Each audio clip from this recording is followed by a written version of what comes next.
All right, everybody. Thank you for joining this week's episode of the Abandoned Upstate podcast. Today we've got Patrick on. Instagram is at patrickhennessy or at patrickhennessy film. So take a look on there, and I'll leave a link below. Patrick, how you doing tonight? Good, man. How are you? Good, man. I was pretty excited about getting you on. I see you shoot photo and film, so it's nice to see that that you're doing both. Tell me, what do you like to explore the most? Because I see just a lot of variety on the page. So I kind of take what I can get. I don't really claim to like one thing over another, but at the end of the day, if I had my choice, houses or hospitals for sure. All right, that's a pretty big difference between the two. What attracts you to both? Houses more so because they're a lot more personal in the sense that the things that are in there, it all tells a story, or leaves one open-ended at least. And then hospitals, it's got to be the colors, man. Yeah, it's the colors for me. I noticed that I was cruising through your pictures before we got on just to get a fresh look, and I noticed a lot of the hospital green. I noticed like a lot on your page. Oh yeah. Plays well with film too. So tell me, it looks like you shoot the same exact shot on digital and on film when you go out? Yeah, because I like to bring 60 pounds of photo gear because I'm a fucking masochist. I sometimes I'll use the digital as kind of like a preview, like, oh, this is what it could look like. Right. And then kind of carry those settings over to film, which usually 9 times out of 10 doesn't work as well as it sounds, but yeah. I'm still pretty fresh. I've been shooting film for close to a year now, and it's crazy how even when you think you're shooting the same things, just how different they come out. Different. Like and how a small exposure stop can just change the whole color palette. And definitely it's been interesting. I don't know how people did it before. Like, what do you write down every shot? Like, how do you remember what your settings were to adjust for next time? Like, field notebooks, man. I mean, that's before phones. That was the only option, take down the notes and hope you can recreate it elsewhere some other time. Yeah, it's definitely it's opened my eyes for just like how great some photographs really are from the non-digital age. Like I can't, I'm impressed. You know what I mean? That's something for even pulled off. What do you shoot on film? So I kind of went buck wild once I got back into film. I bought all kinds of cameras, but what I typically take out is the Mamiya RB67. Yep. So it's a 6x7 medium format, shoots 120. And the only lens I have for it is a 50 millimeter f4.5, which I think in 35 millimeter full frame standards kind of equates to about a 27 millimeter. Okay. Yeah, I know it's backwards when you get a medium format. It's all kinds upside down. But so it's fairly wide, and I'm a sucker for wide angle. So yeah, I mean, that's an absolutely beautiful camera. One of my buddies has it, and I just drool over every shot. Yeah. It's a beautiful camera. What kind of film stock do you like shooting in the 120? I'm a huge black and white guy. Typically Ilford HP5 or FP4. Yep. But when I do shoot color, it's usually Portra 160. So Kodak Portra 160. So with that being medium format, you get to go down like a lower shutter speed. How much more extra flexibility do you have with that format? So especially in the abandoned places, obviously there's a hell of a lot less light. Yep. And most people would go towards like something like Portra 800, which is obviously a higher speed film. I do the opposite. I like to hold the shutter open longer. Yeah, you lose some kind of dynamic range in the highlights and maybe a little bit of contrast, but when you have a plunger and not a digital timer, you have to physically count out how long the shutter's open. So to be able to do it for longer periods of time instead of trying to count 1/4 of a second, right? It works. I can count 10 better than I can count 1/4 of a second. So that's why I typically lean towards lower ISO films. Yeah. And every once in a while I'll do Lomography 800. It's a cheaper portrait alternative, but yeah, I don't know. It's just easier for me at least. Yeah, no, that's understandable. I think that the portrait colors are pretty popular. I see a lot of that. I shot a nice roll of. I did portraits on it, but I just shot a nice roll of the Ilford HP5, and I really liked how that came out. It's cool to be able to just experiment with different like stocks and trying to find like which ones you really like, or which ones Definitely. fits other scenarios. I recently shot a roll of Ekatar 100, Ooh, okay. and I think I have a new favorite. Like I can't use it Yeah, in a lot of scenarios, but the ones I can, like almost every shot in the roll, I was pretty pleased with. So that's a tricky film too to nail because as far as like portrait goes, you have a lot of flexibility as far as underexposing and overexposing. right, Whereas Ektar, you kind of have to be on the money or you lose one way or another. right. So So I've been with that roll, I just shot on aperture priority. I've got a okay, Nikon so F5. It's hard to like. I know on my other cameras, like I just know that I have a general idea like what my settings are going to be before I take the shot. But yep, on film, I'm still not confident to shoot manual on that. I'm not. definitely takes some time, that's for sure. Yeah, because it reacts so differently. I can't just do that quick little like general calculation in my head and be like, I think this is what it's got to be. Or bracketing for that matter. Right? Yeah, I can't even bracketing on film just seems crazy. I can't. That's wasting money every time. Is Every it? time you do it, you're wasting money. I could see that. I could see that. Do you expose your film at home, or do you get it sent out? So I do all my own developing. I do all my own scanning. Uh, Prior to that, getting back into that, I should say, my buddy Andy, who he only shoots film. He's like a film shooter, diehard, medium format, 35, large format, wet plate. He does it all. Oh wow. He's got a full on developing lab in his basement. So he does color developing, black and white, reversal. He's a madman. He's a mad scientist. But he was doing it for a little bit. And oddly enough, not to shameless self plug, we started a camera company in Norwich Camera Company. So we do developing, scanning for pretty much anybody that needs it. No, man, definitely plug it up, man. Yeah, and we even dumped out our own black and white film recently. It's oh God, wow, blanked. It's double X, so it's a 250 ISO speed black and white film Okay. in 35 format. But so he is the one he makes his own C41 process. So it's a room temperature process. You don't need to like be exact on the money with the temperatures and all that. Right. So I get it stocked from him. That's awesome. That sounds like that's a nice hookup to have for sure. It is definitely a nice hookup. I'm still getting mine developed at a nice shop locally, and then I'm scanning it myself and kind of just learning through the whole process. It's a process to say the least. So, but I like it. So, so tell me, man, hospitals. You're out in Norwich? I'm assuming then. If Norwich, so you're out in Connecticut. I haven't made it out that far yet, but I know you got some beautiful hospitals out your way for sure. Definitely a few very good ones that are slowly, well, not slowly, pretty quickly becoming little bad on the eyes. I'm about 5 minutes down the street from Norwich State, which everyone and their mom knows about. That one's gotten some pretty heavy traffic in the last year.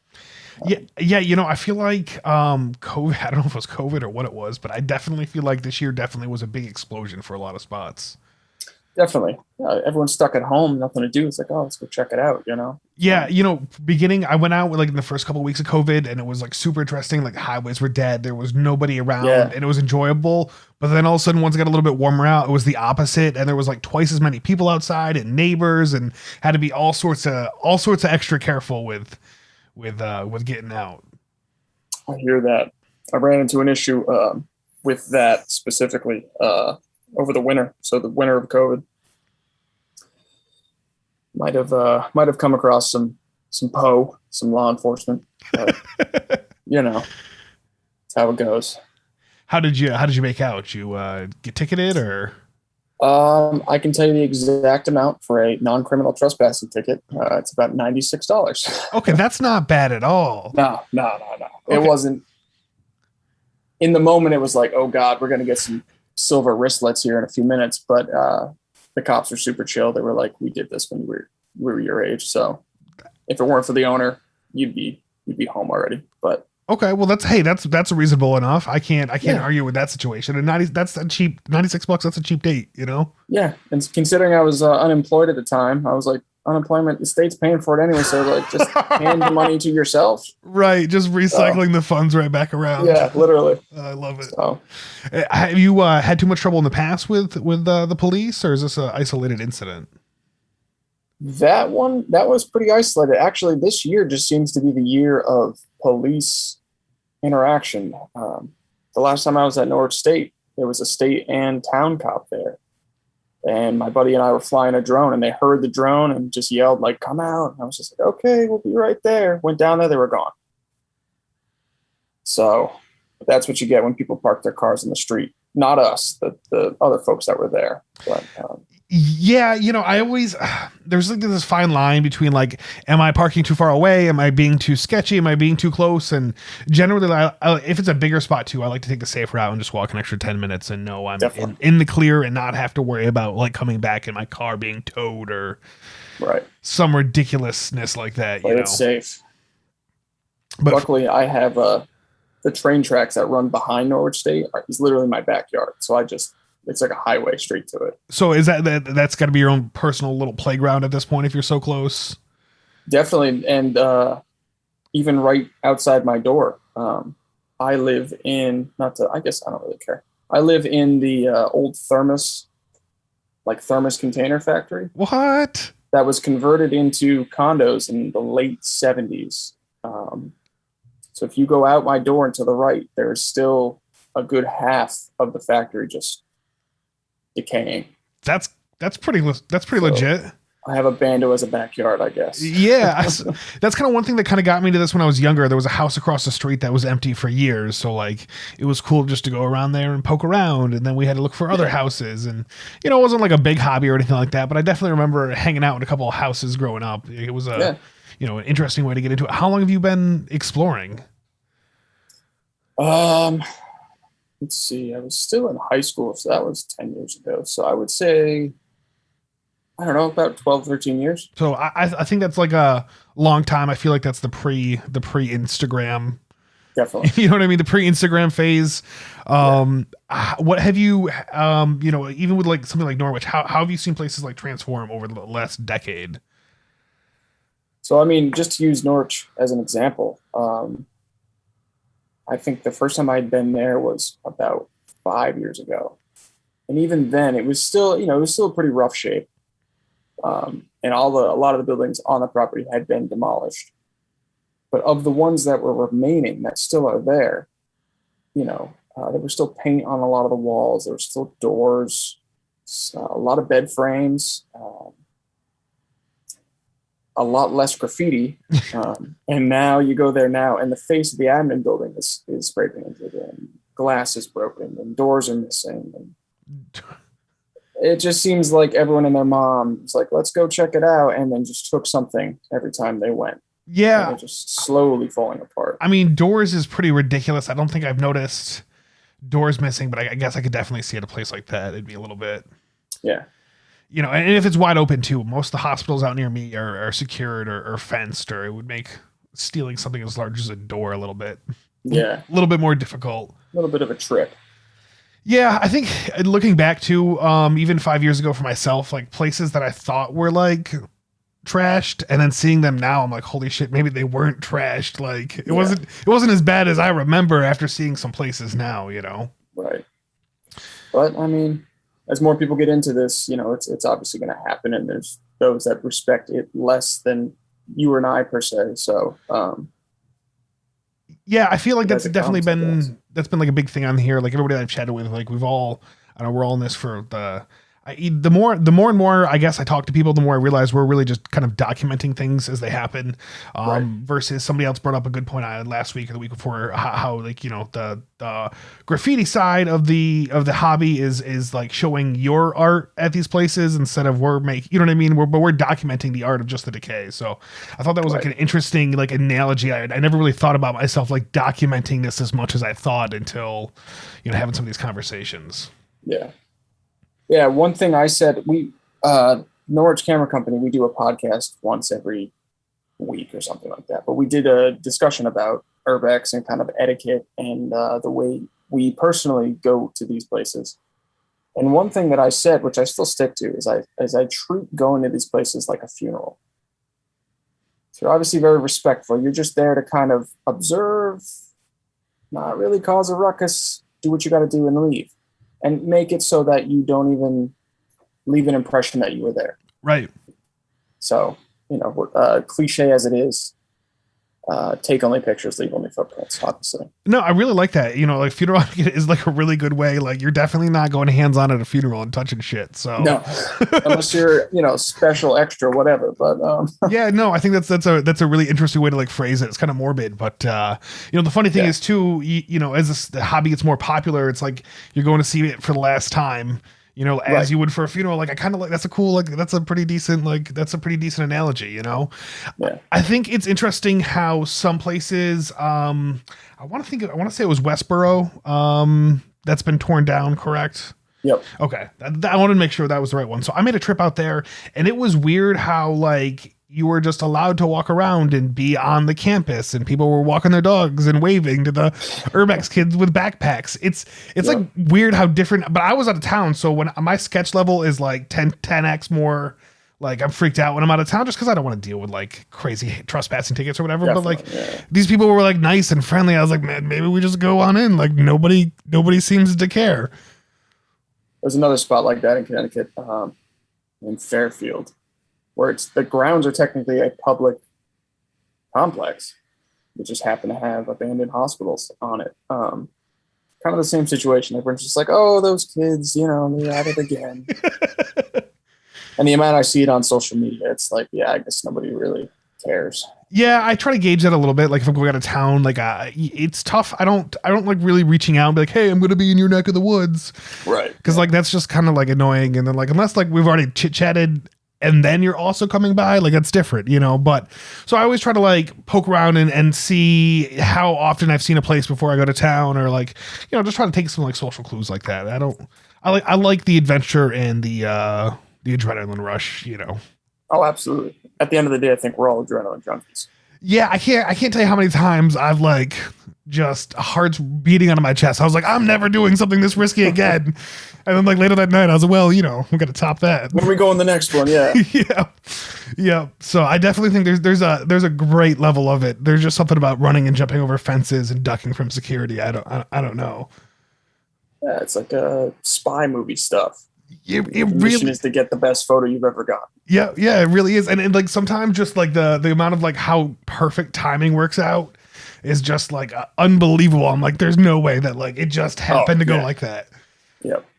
Definitely had some situations where it's like, how did we even make it in, out, whatever. Well, and then I don't know. I think some of that's too, like you're just hyped up because like I don't drive down the road and see someone parking a car and be like, there's an abandoned building nearby. Even though like when I'm the person parking my car, I'm all like making sure no one's noticing. So, I mean, I don't know how it is in New York, but Connecticut, there's a pretty big handful of houses that are just kind of like sitting there. I definitely admit to just kind of parking out front. The neighbors are always like, what's going on over there? But I think once they see a camera, they kind of ease off their suspicion a little bit. Yeah. So I try to like one or two approaches. If it's anything, where I can't avoid being seen, I try to make it being obvious that I'm being seen because then it's not sketchy.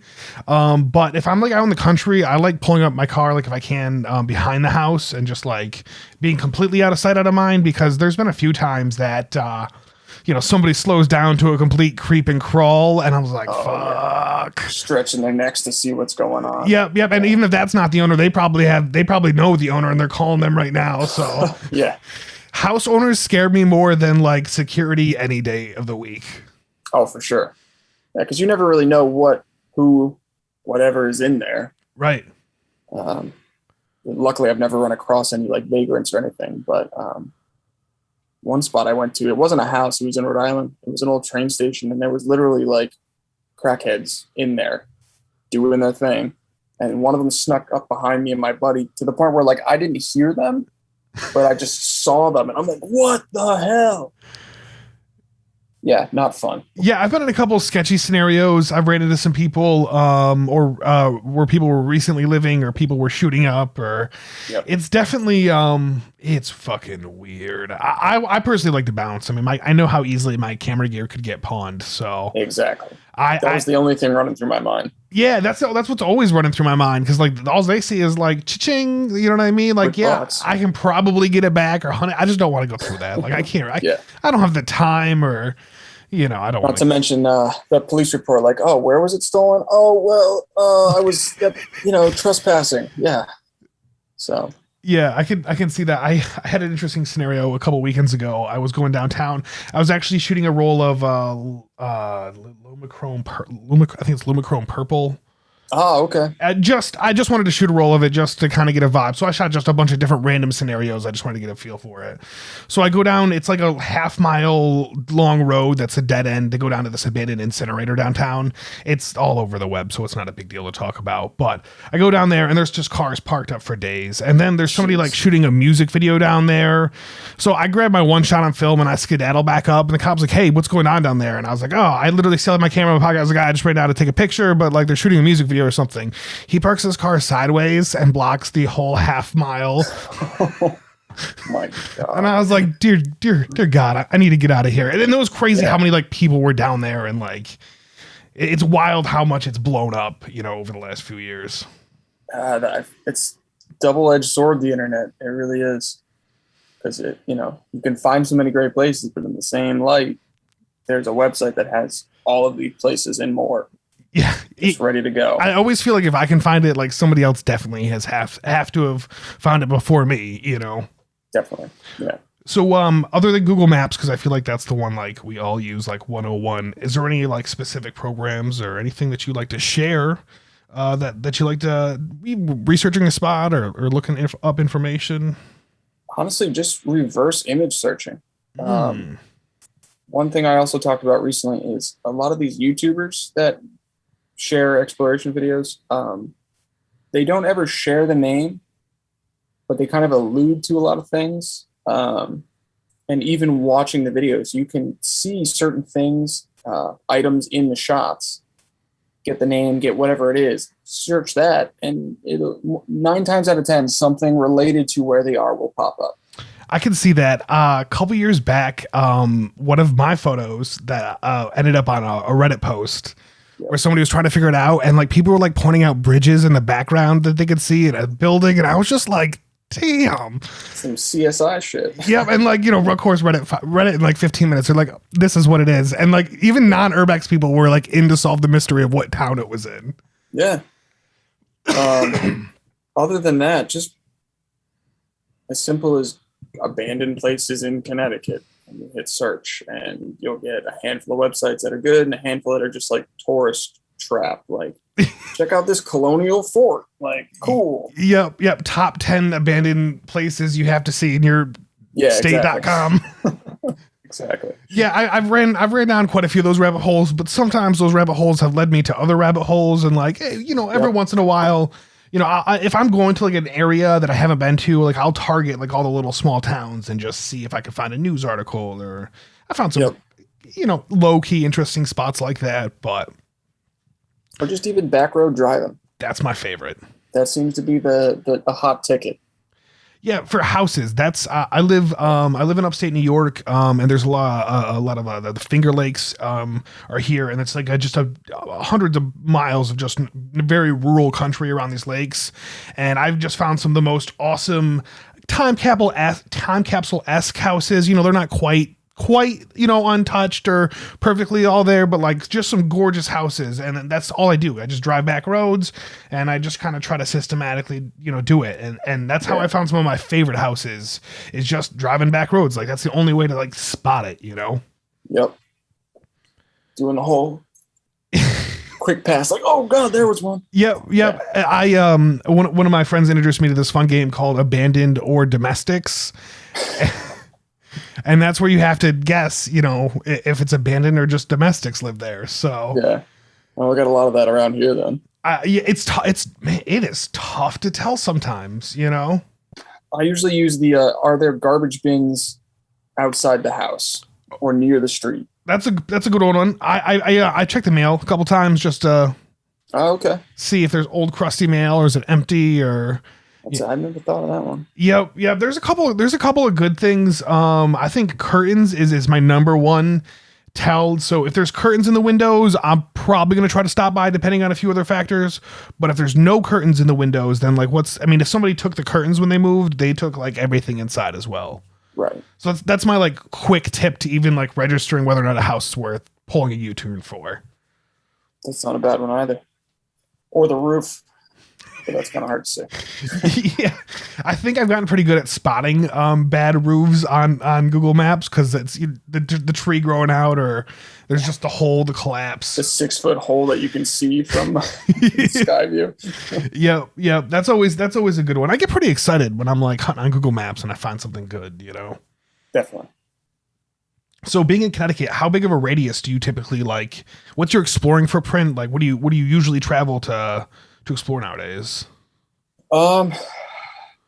Anywhere upwards of Connecticut's not really that wide. And I'm about 15 minutes from Rhode Island. Okay. So I'm not like dead center, but about 2 hours if I'm heading all the way west.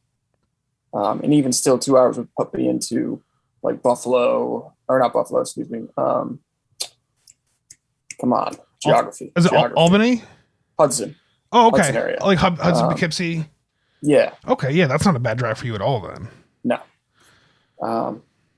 But I've been trying to covered most of Connecticut. And I recently just self-published a book with all my photos from Connecticut in it. But now I'm on to the task of around Connecticut, outside of Connecticut. Yeah. So how did you like the process of self-publishing a book? It's kind of a nightmare. I'm not going to lie. Getting every page laid out and getting the dimensions correct for the spine and everything else. It was definitely a learning experience. Right. Still learning. This first run was 50 copies. Definitely need to tweak it before I release another 50 copies. But overall, it came out, what my mind's eye had envisioned. So, well, that's good. Yeah, I went through that process a couple years ago. I did a 12 by 12 like coffee table book, and I was not prepared. It's a lot of work. I was not prepared for that journey.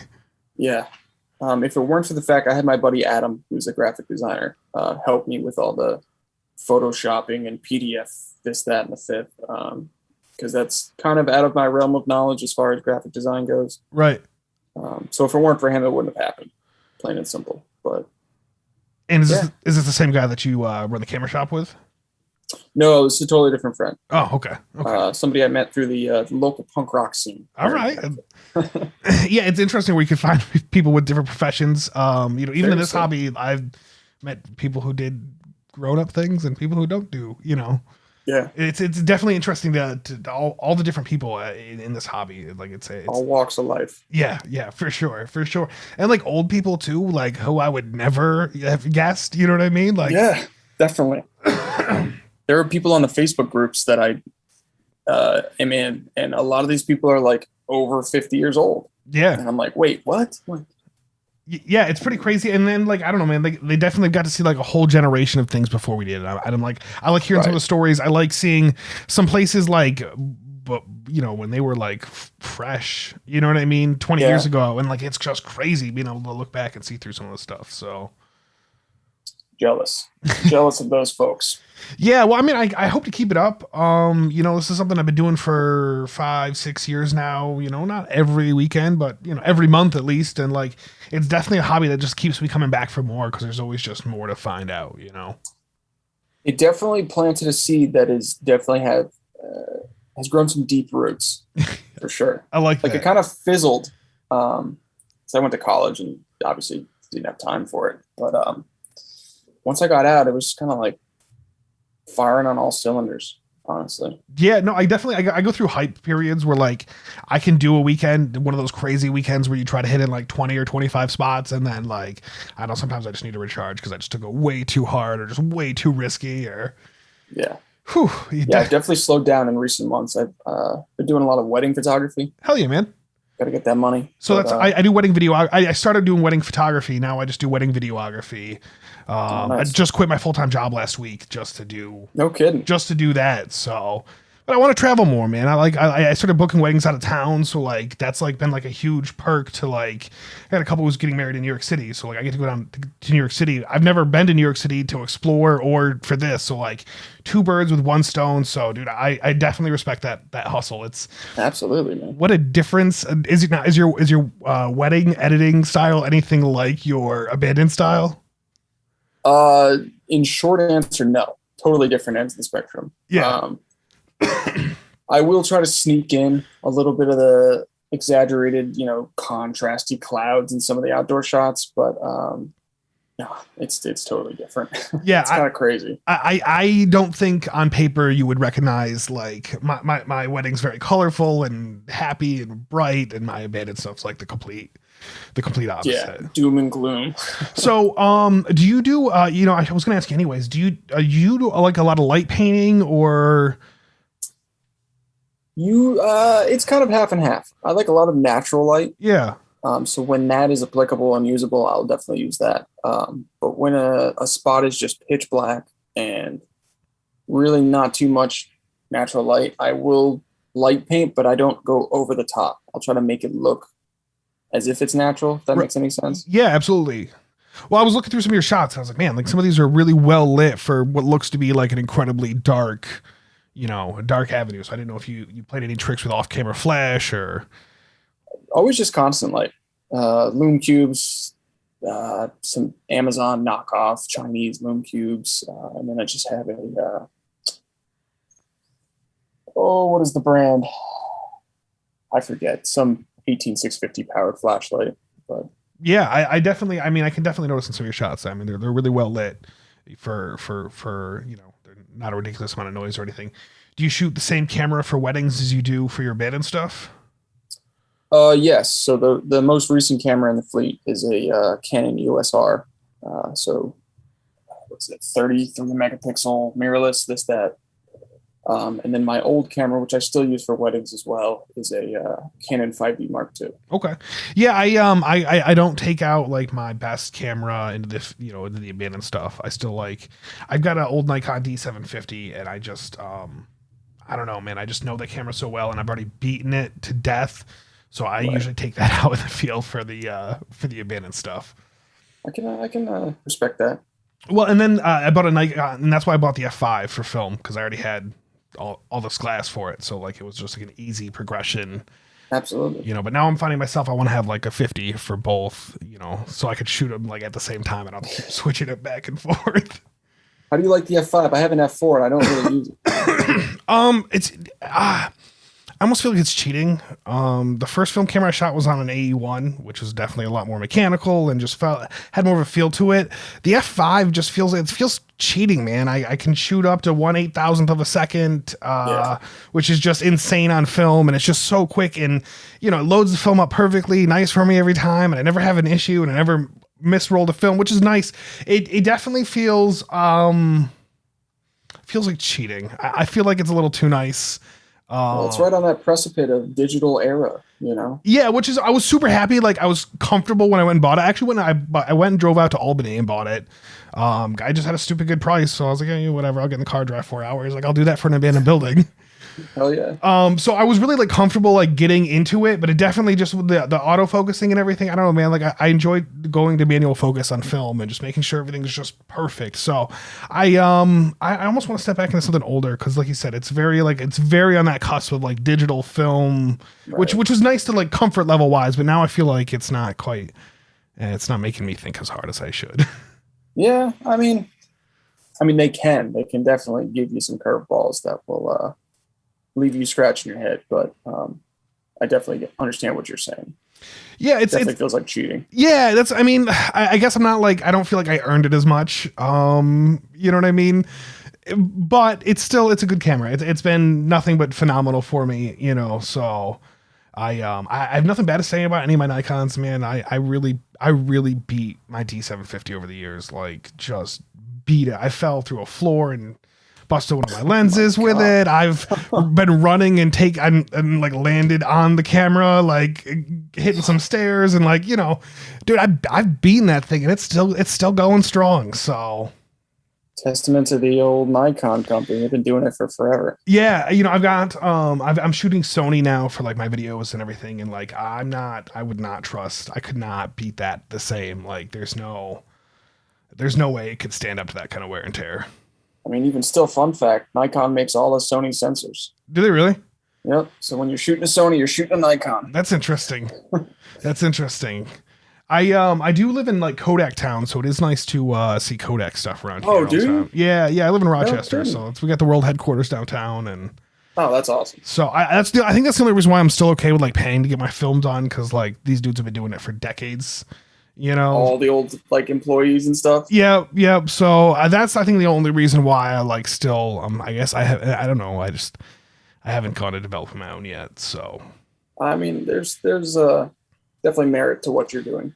Well, I guess I guess right now the way I'm shooting film is like it's a one-off opportunity half the time that I'm never gonna be able to get that shot of that roll, or you know, I try to be more selective where I take that out, because like you said, traveling with all this gear can be it can be a pain in the ass. Definitely a pain in the ass. So I've been doing half my podcasts like live in abandoned buildings, and like even that's hard to choose a place where I can like comfortably carry in all the equipment to record on set, you know. And then not be bothered. Right. For an hour and a half. You know what I mean? Yeah. So have you ever had any issues like people coming in and like disturbing what you're doing? Or no, not yet. But like, I think that would almost be kind of awesome. You know, whether it was another explorer or a cop, like, come on, join in. That's exactly what it would be like. Be like, yo, come on over. Like, this is the weirdest shit ever, but like, come on in. So yeah. But I'm not, you know, I'm keeping that kind of like a little bit more low key. I would like to travel a little bit more this summer and get some like other places on, because like I'm running out of like easy local spots to, you know, to do. So definitely, I've actually got plans to come up your way. Angela hooked it up, and she gave me a bunch of pins to check out up in about mid-state New York, all the way up to the Niagara Falls. So there is a lot of, you know, I feel really lucky where I live for that, because you know, upstate New York is like a really good kind of out of sight, out of mind. So unless you're doing a specific trip up here, like that doesn't get bothered. You know, I don't want to talk about any place specific. Well, you send me a message offline if you have any questions about any spots, but okay. There's a good handful of spots that are like relatively off the radar enough that they don't get bothered. So like I haven't seen graffiti go up in one spot in 5 years, even though I know a whole, you know, quite a few people have traveled through there, and I've seen that. I'm like, every time I get excited when I see something local that's kind of a big deal, but there's still no graffiti. So like we're kind of blessed with being off the radar with some of the spots up this way. So yeah, I mean especially around here, that is a rarity to find a spot that is untouched.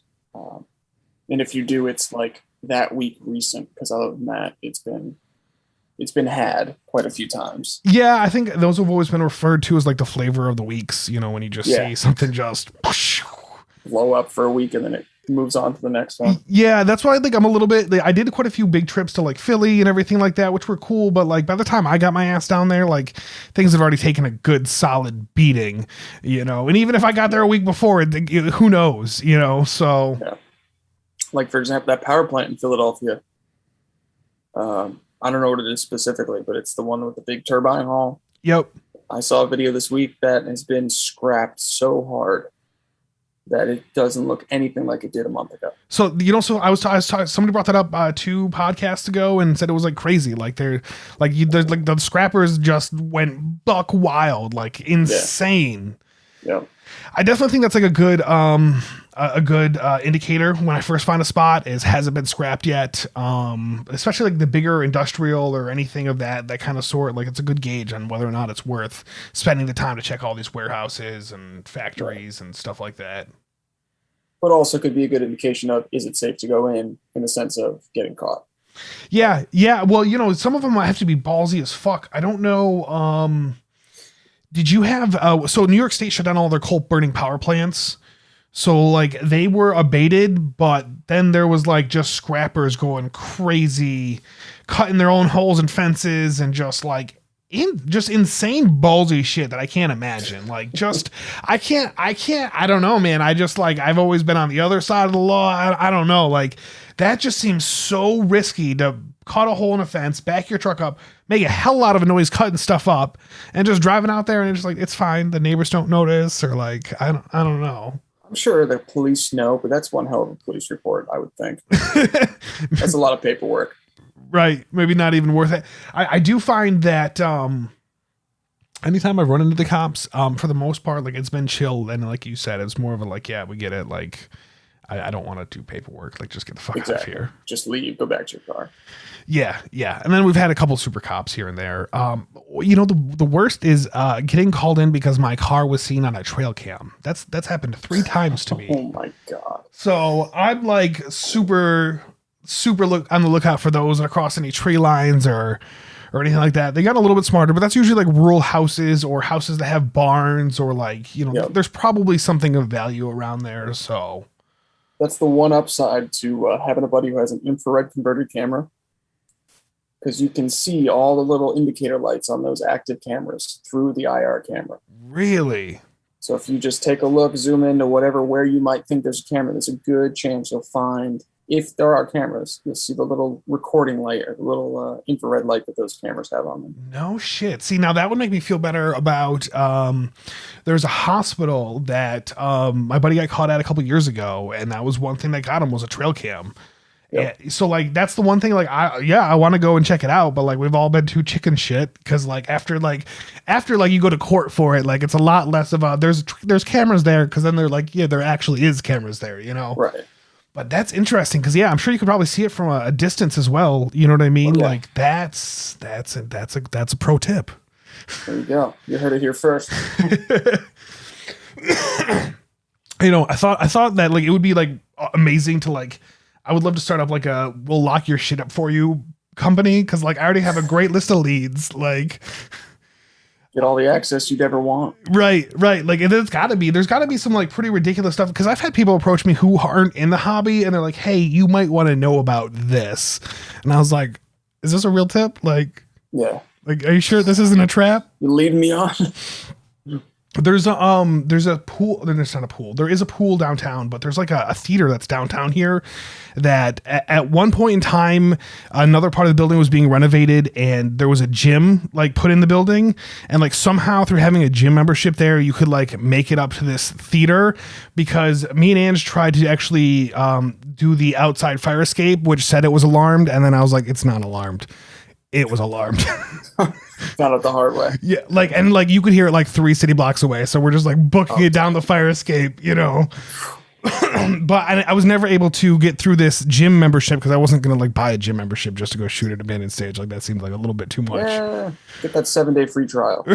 Right, but like it was like I've seen a couple of pictures of it. I know it still exists, but like that was like a really weird one. Who somebody once in the community, I was like, well, what did you do? Like, did you go to the gym and just like start pushing open doors? Like how did you find out about this? Probably hearsay at a telephone game. So and so said this, and so said that. But at the end of the day, who knows? Yeah, I can understand that for sure. So, yeah, man. So, other than hospitals and houses, is there anything else that's like your big favorite? Is that what did you feature in your book? So the book was kind of a mix of everything. I had it broken down into 4 chapters. So hospitals, automotive, industrial, and houses. So just kind of just wrapped everything that I could get access to within Connecticut, just kind of into 4 chapters, which just so happens to be that. Right. But I guess industrial buildings, so old warehouses are also a pretty big one. Because where I live used to be a huge industrial mecca, textile mills, firearms manufacturing. Oh, shit. So there's quite a few, within a 20-mile radius of where I am currently. Not to mention my backyard. So a lot of production happened in this side of the country. So now do you go into the history of any of those industrial places? I know a fair bit of history. obviously the Thermos factory, been here since early 1900s. Right. There is tons of textile mills. Those are kind of hard to get information on because they switch names and owners so often. Yeah. One big one in Connecticut, well, it's two really, is the Colt factory, which is in Hartford, which as far as I know is not abandoned. It's been retrofitted. It's either a museum or high-end apartments. And then the Winchester factory. Oh, shit. So two very big, prominent, firearms manufacturing companies. Other than that, I mean, you kind of just drive into the woods until you find something, now, honestly. You said automotive. Is that like cars, trains? What kind of stuff do you over there? Both, actually. Cars, quite a few abandoned cars, old scrap lots where you can just go, find the car that you're looking for, take the piece you need, and head out. Right. A lot of train museums. There's one in particular in Eastern Connecticut. It is an active museum, but they do restorations of old cars that they'll get, train cars that they'll get from other, upstate New York, Pennsylvania, wherever there's a major train system. Yeah. And so my brother, who works for Amtrak, befriended a lot of these people in that community. So I basically just go there, drop his name. They're like, "Oh yeah, we know him. Yeah, do whatever you want. Go take, whatever. We're closing. You just close the gate behind you." Okay, cool. So kind of got some extra ins in that regard, but yeah, no, that sounds like a good connection to have for sure. Yeah, definitely. So, just a random question. Have you ever traveled on Amtrak to go exploring or anything like that? Or you just always drive places? Usually just drive places. I haven't really had the sort of trip to warrant getting on a train to do so. Right. But if, the opportunity arose or something came up and I was like, hell yeah, I'm taking a train. Definitely would. I've kind of reached that limit where like everything that's doable in a day is like I've done once or maybe if not twice now. So yeah. Now I've kind of ventured out to like weekend trips, and now like a weekend's not quite long enough, but I was like, how am I going to go to can I like go to a town and then just like Uber from like spot to spot to spot? Like I'm like interested in how that dynamic of it would work. 'Cause that would be actually pretty sweet to not have to worry about parking or anything. You know what I mean? But definitely. I have just rent a bike or something. Right. Oh, that would be a good one. Yeah. Yeah. So I haven't ventured out too far like that, but I'm kind of like reaching that point where like I gotta figure out. I'm not ready to like fly somewhere, but I gotta figure out something else. Yeah. I mean, I definitely want to take a trip out to like the desert, like Nevada, Las Vegas area. There's that huge. I can never remember the name of it. There's an abandoned beach community. It's a pretty popular one. It goes to show how well I retain information here, but yeah, so it used to be the Salton Sea. Oh, okay, yeah, I've heard of that. Yeah, I would love to take the train out there and do that because it's a little cushier than flying, a little bit longer, but I think it would be worth the experience. I think having that time to like not be in the car for 10, because like by the time I get home from like a really long road trip, like it takes me a month before like I'm ready to like sit down and go through my shots. So like, right, you gotta decompress. Yeah, it would be nice to like kind of do that before like I even got back, Yeah. But yeah, that would be cool. I've never been out that far west. I've just started recently hitting up kind of like the Midwest and that area, which it's definitely different. The further I get from the East Coast is like the more different types of abandonment, and I think we lose a lot of architecture. You know what I mean? When we don't have those early 1800s buildings or churches, like we definitely start to lose a lot of like of that really nice character. The further out that way I get, so. Like the further out that way, it's more built on necessity and less of luxury. Yeah, I could definitely see that. Not as ridiculous in some of the tastes. Yeah. So yeah, definitely. Yeah, that's pretty cool. I know having connections, that's been something from everybody I've chit-chatted with. It seems like somebody always knows somebody extra that helps get them a little bit of different information or just a different side of the park. But having permission sounds like kind of the way to go, especially with like train cars and things like that. Especially if they're state-owned, government-owned.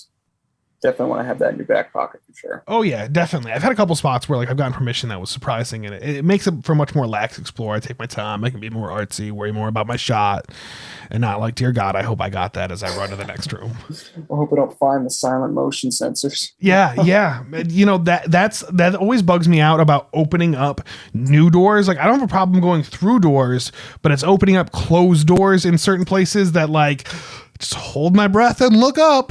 Yep. Yeah, I definitely learned that the hard way a couple times. Have you just when you see something like that, you just turn around and book it?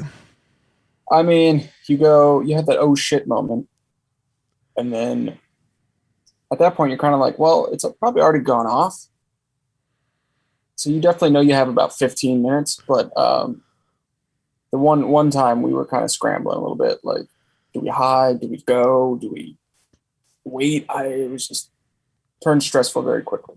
Yeah, absolutely. Trying to that gut feeling of which way is going to cause me less trouble. Right. Yeah, that's understandable. I'm not too big on like running and gunning once I've set off something. I don't know. It depends. Like trail cams is one. I saw one when I was at a house, and I was like, I just waved. I was like, hey, yeah, you already saw that. I'm wave here. For the camera. I got in my car and calmly left after that one. But anytime I guess there's like a fence, when there's like a really big barrier is when I get more like sketch. Because it's not like, oh, I just walked into an open door. It's I jumped a fence and then climbed in that window. Premeditatively, yeah. Yeah, exactly. I only try to like break one rule at a time if I can. But sometimes it's unavoidable. Yeah. I mean, it comes with the territory of the game, you know? Yeah, well, and then, random, I was at one of the hospitals out near me, and it's fenced off, and I was just cruising through in an early morning. I was actually shooting some film in December, and there was 2 cops, like, inside that poked their heads out the window, and I was like, what in the fuck? And then I go back, and they were, like, actually in the fence in the back, and they had a van back there, and then I was driving to campus later, and there was another van, so I think I was wondering maybe, heck, they just do random checks now, like... Maybe, yeah. But those ones are structurally starting to like, the problem with those isn't graffiti or anything like that. It's harsh upstate New York winters on buildings that have been abandoned for like 100 years. So there's just, it's just going south quick. Yeah. One part of the floor went, and then like the whole second floor went, and kind of one of those scenarios. Well, I can respect their standpoint on that one then. Public safety. Yeah, there's been a couple times safety's been a concern, there's been a couple times I've been a little bit more than sketched out on structural. I can't believe this is still standing. Definitely had some experiences like that around here. Yeah, I think I'm a little bit like timid when it comes to height. So if I'm up and I can see 3 floors down on like a metal stairs, I'm just like, dear God, please. I've seen Final Destination too many times. That one piece of metal that's just perfectly pointed.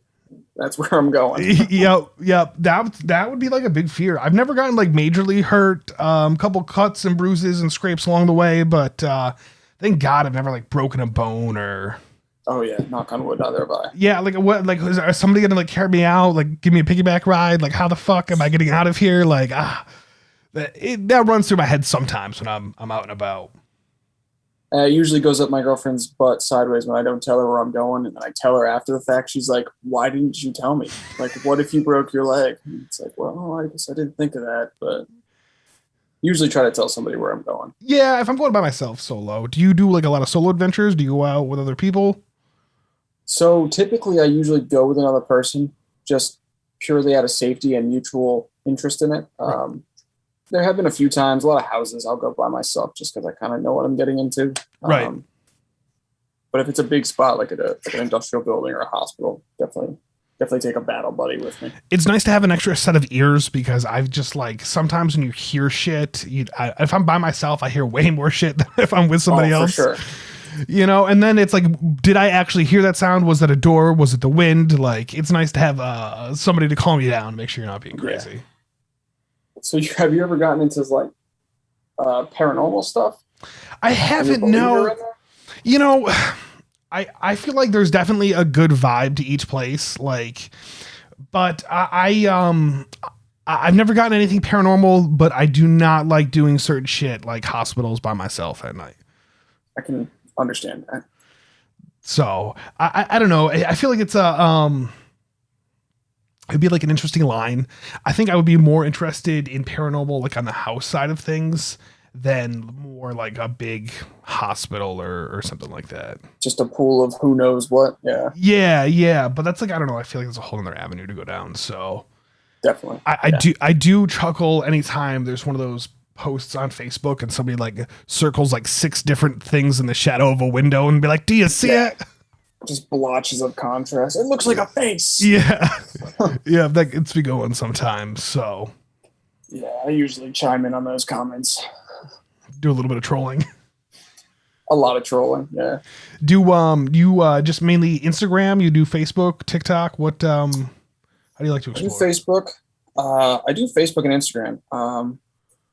I don't TikTok. I don't Vine. Oh wow, that's aging myself there. Yep. I don't tweet. Just Facebook. Yeah, I think those are the 2 major platforms that I'm on. I started doing a little bit of TikToking, but I don't know. I can never remember to like stop and take a little video. Like I'm just like I'm in a photo mindset when I'm there. So like stopping to get out my phone is like the last thing I'm gonna do. Yeah. Like you said, I feel like that'd be a whole, like I'd have to set out that day with that intention in mind. Yeah, and that's the whole. I don't want to like that's the thing. Like I'm like a prissy bitch with my photos, so like I'm kind of the same way with my videos. So like, yeah, I don't know. It comes down to like a time thing. Like I can't spend 8 hours documenting one house just to grab like every single little bit, you know? Right. But I respect people that do it. I mean, if you can do it and you get the views and you're doing well with it, good on you. Yeah, I mean, if you could do it as an income, I mean, obviously I would love to explore for an income, but that's why I'm doing the wedding stuff. Like that's, real world. Yeah, totally different thing, but it's nice. There's a little bit of overlap sometimes, which is cool, but Yeah, I'm actually doing a wedding tomorrow. That's in Plymouth, Mass, in the Plantation. Oh, no shit. So it's kind of a little bit of both. I mean, wedding and somewhat abandoned, not really. Yeah, I think spooky, you know what I mean? You can throw a spooky kind of vibe or something in there, so. Yeah, so I might have taken some photos for myself there, but. Oh, hell yeah, dude, that's cool. That's cool, man. I like that you do both. I feel like it's got a really good, like, yin and yang, like, between not getting burnt out with one or the other, because they're just so different, and, I do feel like you have a good advantage, though, when it comes to weddings, because knowing light and how that works, like in abandoned stuff, like that's been the number one reason why I think like I like photography, or I do well, like because I can work in those craziest of conditions. So things like weddings, that's a breeze, like that's a cake work, Oh yeah, but it's all much faster paced. Like absolutely. Do you shoot any film when you do weddings? So I haven't yet. I work for a company called Fourth Henry Production. And I have made it known that, hey, I shoot film. Right. So when I told the owner, his eyes lit up. And he's, the things we could do with that. So I imagine he'll express to the clients that this is an option. Right. I don't know how that would work out for me as far as pay goes, because obviously that costs a hell of a lot more to do than just clicking away on a card. Right. Hopefully soon, though, to put it shortly. I would love to. Yeah, I thought about maybe just bringing my camera to one of my weddings and just maybe shoot off a roll casually here or there. Just throw it in as an extra. Yeah, I feel like honestly, man, film has such a vibe to it. Like you should pay lots extra to get your wedding on film. Like that would be fucking goals. But like, how does that work though? Like I just shoot 4 rolls and hope to God I got it. Like. I mean, that's how film is. You never really know at the end of the day what you're gonna get. It's all trial and error, right? Until you're really confident with what you're using, right? Which I'm not even at that point yet. I wouldn't say I'm proficient with anything film wise, but no, it's a fun experience. It's a great learning experience, and that's what I like about it. So definitely. All right, man. Well, hey, I'm gonna wrap it up.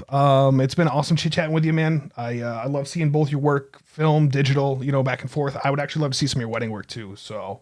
Yeah, man. I'll shoot you some stuff on Instagram. I got a couple on my phone. Hell yeah, that sounds awesome. Let me know if you're gonna be up this way. It's nice connecting with you, man. It'd be nice to meet you up with you. Maybe we could do a podcast in person as well. So absolutely. All right, man. Thanks for joining this week's episode of the Abandoned Upstate podcast.